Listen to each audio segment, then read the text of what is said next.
Okay, next equation up on the roster. -2 and 1/3, that's right, it's a mixed fraction, equals -3 plus p.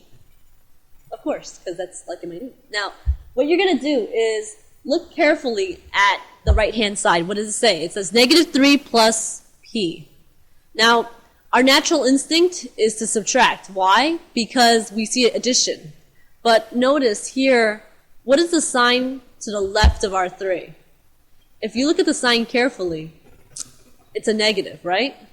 So what you're going to do is you're going to use the opposite of that sign number. So whenever you have a -3, you use +3. So let's see this. So what I'm going to do is put +3 over here, +3 on the left-hand side. I know what you're thinking.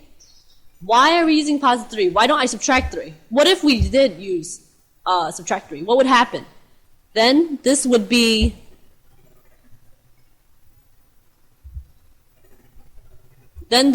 what? -6 plus p. Now, does that get us p alone?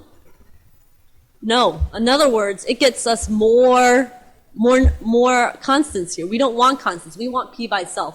So notice what we do here. When we have a -3 and a +3, they cancel out.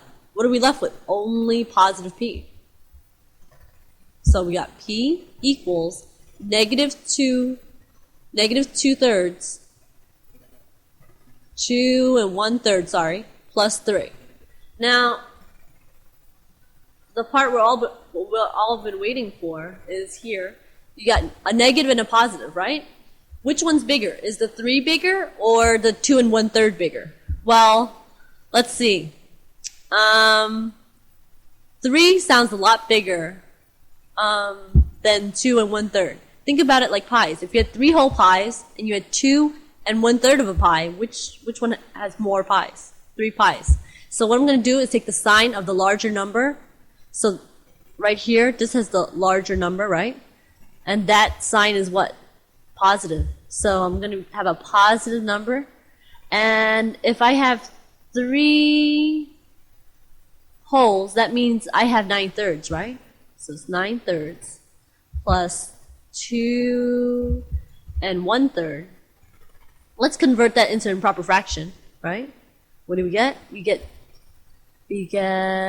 -2 times 3 plus 1.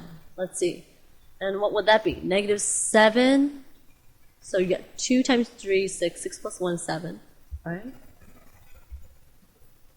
Over the same denominator, which is 3, right? And then what do we get for p? P will equal 2/3. And if you have any trouble, just go back and review again.